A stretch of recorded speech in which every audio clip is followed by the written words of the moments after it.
Good morning बच्चों, मैं मधु त्रिपाठी। आज मैं आपको मांग की लोच की माप के अंतर्गत कुल व्यय विधि के बारे में बताने जा रही हूँ बच्चों। तो कुल व्यय विधि क्या है, इस विधि के द्वारा हम मांग की लोच कैसे मापते हैं। तो चलिए बच्चों शुरू करते हैं। कुल व्यय विधि के द्वारा हम मांग की लोच को कैसे नापते हैं। देखिए, किसी वस्तु की कीमत में परिवर्तन के पूर्व, जब वस्तु की कीमत में परिवर्तन नहीं हुआ उससे पूर्व किया जाने वाला कुल व्यय तथा किसी वस्तु की कीमत में परिवर्तन के बाद किया जाने वाला कुल व्यय, इन दोनों की तुलना की जाती है। या हम कह सकते हैं किसी वस्तु की कीमत में परिवर्तन के फलस्वरूप कुल व्यय उतना ही है कि कुल व्यय बढ़ा है कि कुल व्यय कम हुआ है। इस आधार पर कुल व्यय तथा मांग की लोच में मुख्य रूप से ये 3 संबंध पाए जाते हैं। पहला जो आता है, मांग की लोच इकाई से अधिक। मांग की लोच इकाई से अधिक से तात्पर्य होता है कि यदि किसी वस्तु की कीमत में कमी आती है और वस्तु की कीमत में कमी आने के कारण कुल व्यय बढ़ जाता है या कीमत में वृद्धि होने की वजह से कुल व्यय घट जाता है, तो यहाँ पर मांग की लोच कैसी होती है बच्चों, इकाई से अधिक होती है। इसके अंतर्गत कुल व्यय में परिवर्तन और मांग में परिवर्तन दोनों विपरीत दिशा में होता है।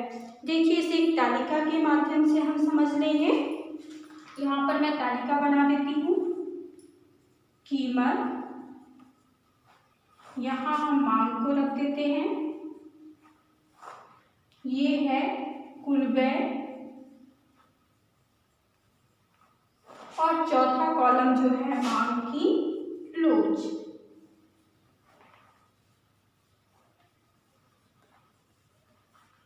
चलिए, हम मान लेते हैं कि किसी वस्तु की कीमत जो है 8 रुपए प्रति वस्तु है, तब उसकी मांग जो है 3 है। तो ये कुल व्यय हमारा कितना हो जाएगा, यहाँ पे 24 हो जाएगा।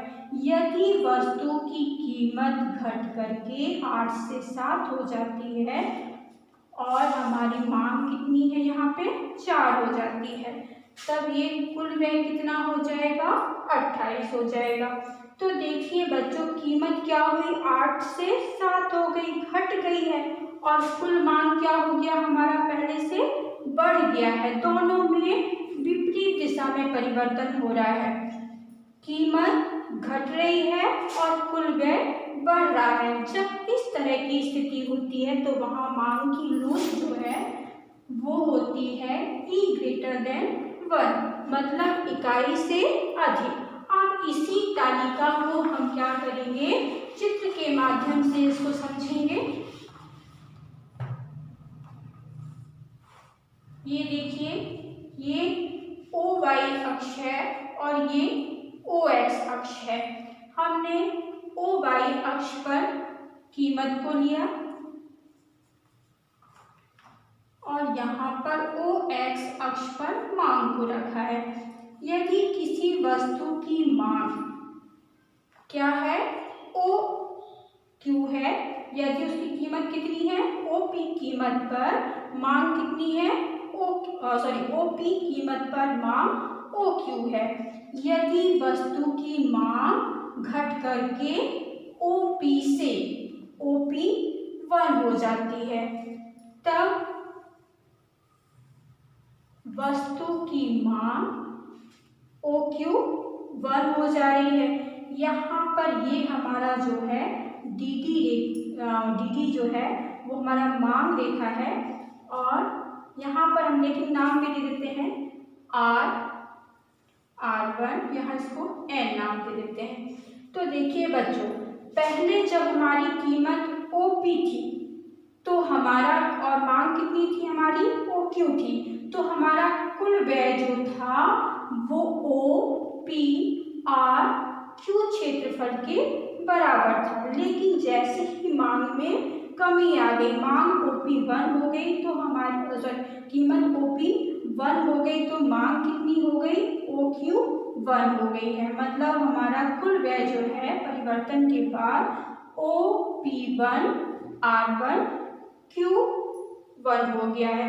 अब ये क्षेत्र यदि हम देखेंगे तो दोनों में क्या है, कॉमन है, दोनों में समान है। और यदि इन दोनों क्षेत्रों की हम तुलना करते हैं तो देखेंगे कि ये P1 P R और N का जो कुल व्यय है, क्षेत्रफल के बराबर जो कुल व्यय है वो कम है किससे, Q N R 1 और Q1 क्षेत्रफल के बराबर जो कुल व्यय है इससे कम है। अतः हम कह सकते हैं कि यहाँ मांग की लोच जो है वो कैसी है, इकाई से अधिक है। तो ये तो हो गए मांग की लोच इकाई से अधिक। अब दूसरा जो संबंध आता है वो है इकाई के बराबर।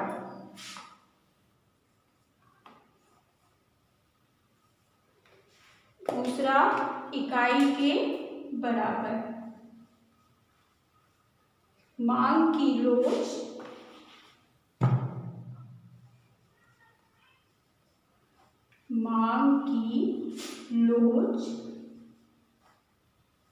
इकाई के बराबर। देखिए, मांग की लोच इकाई के बराबर से तात्पर्य है कि जब किसी वस्तु की कीमत में कमी आती है, जब किसी वस्तु की कीमत में कमी आती है तो उसका कुल व्यय उतना ही रहता है जितना कि पहले था। मतलब समान स्थिति, कुल व्यय में परिवर्तन नहीं आता है, तो वहां मांग की लोच कैसी होती है, बराबर होती है। यदि कीमत में कमी आई या कीमत में वृद्धि हुई तो कुल व्यय जो है वो पहले जैसा ही है, समान है, तो वहां मांग की लोच कैसी होगी, इकाई के बराबर होगी। देखिए, इसे हम तालिका के माध्यम से समझें तो ये कीमत, मांग, कुल व्यय, मांग की लोच।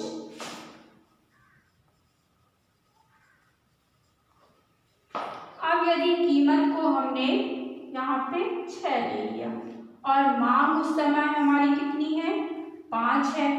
कीमत यदि 6 से घट करके 5 हो गई और ये हमारी कितनी बढ़ गई, मांग 6 बढ़ गई, तो कुल व्यय देखिए कितना आ रहा है, 30 आ रहा है। पहले भी 30 था, अभी भी 30 था, 30 है करके, तो देखिए कुल व्यय कैसा है, समान है। मतलब कीमत में परिवर्तन के बाद भी कुल व्यय वैसा ही, उसमें परिवर्तन नहीं आया, तो यहाँ मांग की लोच कैसी होगी, बराबर होगी। किसके बराबर, इकाई के बराबर है। इसे हम रेखा चित्र के माध्यम से यदि समझें तो देखिए बच्चों,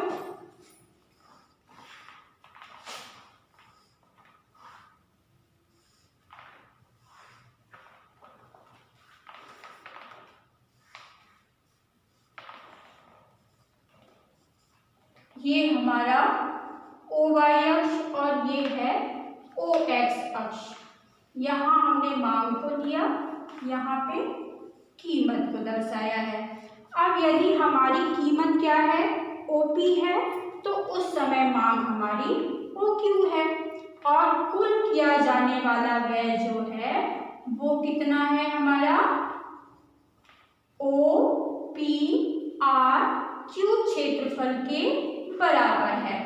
अब यदि वस्तु की कीमत क्या हो जा रही है, OP से OP1 हो जाती है, तो ऐसी स्थिति में हमारी मांग जो है वो बढ़कर के कितनी हो गई, OQ1 हो गई। अब हम ये देखेंगे कि ये वाला क्षेत्रफल जो है पूरा है ना, इसमें ये जो है वो हमारा क्या है, हमें परिवर्तन आया उसके बाद किया जाने वाला व्यय है। अब ये वाला क्षेत्र आप देखेंगे दोनों में समान है। इस क्षेत्र देखने पर और इधर ये क्या है, दोनों बराबर है।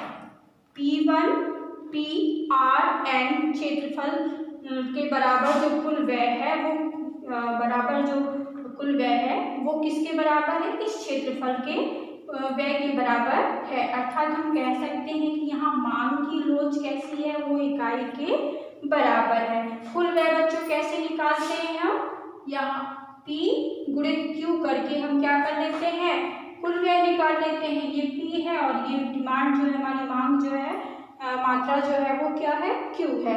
तो इस प्रकार से ये हो गया इकाई के बराबर। तो तीन स्थितियां जो बन रही हैं, एक तो क्या है भाई कि विपरीत दिशा में परिवर्तन हो रहा है, एक कुल व्यय कैसा है, समान समान जहाँ पे कुल व्यय रहता है वहाँ मांग की लोच कैसी रहेगी, इकाई के बराबर रहती है। तो चलिए बच्चों अब हम बात करते हैं तीसरी श्रेणी की, तीसरी स्थिति की। ये है मांग की लोच इकाई से कम। मांग की लोच इकाई से कम जब किसी वस्तु की कीमत में कमी आ जाती है तो उसकी कुल मांग भी कम हो जाती है, कुल व्यय भी कैसा हो जाता है, कम हो जाता है। यदि कीमत में वृद्धि होती है तो कुल व्यय भी बढ़ जाता है। अर्थात कुल व्यय और कीमत दोनों में एक ही दिशा में परिवर्तन होता है तो वहाँ पर मांग की लोच इकाई से कम होती है। देखिए इसे हम तालिका के माध्यम से समझते हैं। तो कीमत, मांग, कुल व्यय,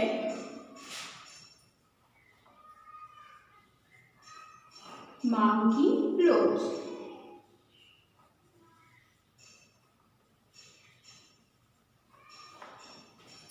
अब यदि हमारी कीमत 4 रुपए की प्रति वस्तु और 4 से घट करके 3 हो जाए, जब 4 रुपए प्रति वस्तु कीमत थी तो उस समय हमारी मांग 7 थी, और यदि कीमत क्या हो गई, घट गई, मांग कितनी हो गई, 8 वस्तु हो गई।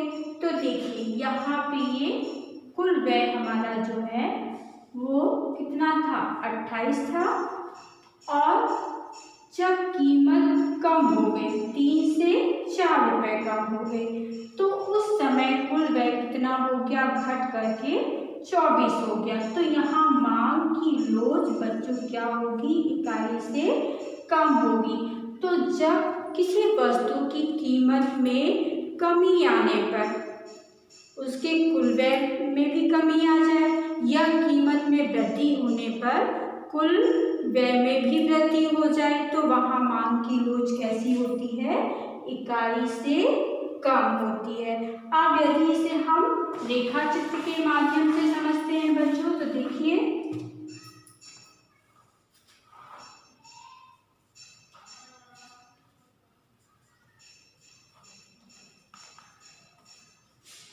ये O y अक्ष पे हमने कीमत को दर्शाया, O x अक्ष पर मांग को दर्शाया हुआ है।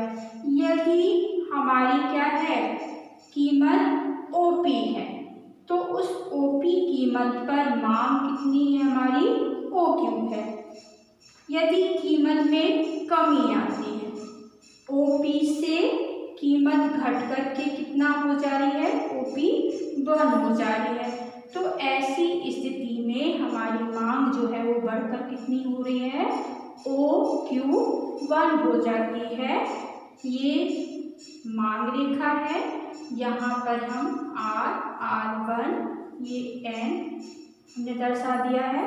तो हम देखेंगे कि जब कीमत OP थी तो हमारा उस समय मांग कितनी थी, OQ थी। कुल व्यय किसके बराबर था, क्योंकि कुल व्यय बराबर क्या होता है, यहाँ पे हम देखेंगे कुल व्यय कितना होगा, OP गुणित OQ बराबर कितना आ जाएगा, OPRQ के बराबर आ जाएगा। इसी प्रकार जब कीमत घट गई, OP1 हो गई, तो मांग कितनी बढ़ गई हमारी, OQ1 हो गई है। तो अब ये हमारा कुल व्यय जो है वो कितना हो गया, OP1R1Q1 क्षेत्रफल के बराबर कुल व्यय हो गया है। और ये क्षेत्र जो है ये दोनों में क्या है, समान है। आप इसको देखोगे तो भी ये क्षेत्र है, इस वाले आयत को यदि आप देखोगे या इस वाले आयत के बराबर जो कुल व्यय है उसमें भी ये क्षेत्र हमारा कैसा है, दोनों में समान है। अब यदि हम तुलना करते हैं इन दोनों क्षेत्रों की, तो ये जो हमारा क्षेत्र है P1 PRN, ये जो क्षेत्र है ये कुल जो व्यय है हमारा, वो कुल व्यय क्या है, इसकी तुलना, कुल व्यय जो है इसकी तुलना में क्या है, कम है। मतलब कीमत में कमी आ रही है तो कुल व्यय में भी क्या आ रही है, कमी आ रही है। तो इसकी तुलना में ये कुल व्यय हमारा क्या है, कम है। अतः हम यहाँ पे कह सकते हैं कि जो हमारी E<1, मतलब मांग की लोच इकाई से कम है। तो बच्चों आज आपको ये जो कुल व्यय विधि है, इस कुल व्यय विधि के अंतर्गत मांग की लोच की कितनी श्रेणियाँ आ रही हैं, कितनी कंडीशन हो रही है, ये 3 कंडीशन हमने आपको बताई कि एक की स्थिति में क्या होता है कि यदि कीमत में कमी आती है तो कुल व्यय बढ़ जाता है, और यदि कीमत क्या हो रही, बढ़ रही है, तो कुल व्यय घट रहा है। मतलब दोनों में विपरीत स्थिति है, विपरीत दिशा में परिवर्तन हो रहा है। दूसरी जो स्थिति है कि कीमत के घटने पर या बढ़ने पर कुल व्यय कैसा रहता है, समान रहता है। और तीसरी स्थिति जो है कि दोनों में परिवर्तन जो है वो एक ही दिशा में हो रहा है। यदि कीमत कम हो रही है तो कुल व्यय भी कम हो रहा है, और यदि कीमत बढ़ रही है तो कुल व्यय भी बढ़ रहा है। तो आशा करती हूँ बच्चों कि आज का ये वीडियो आपको पसंद आया होगा। धन्यवाद।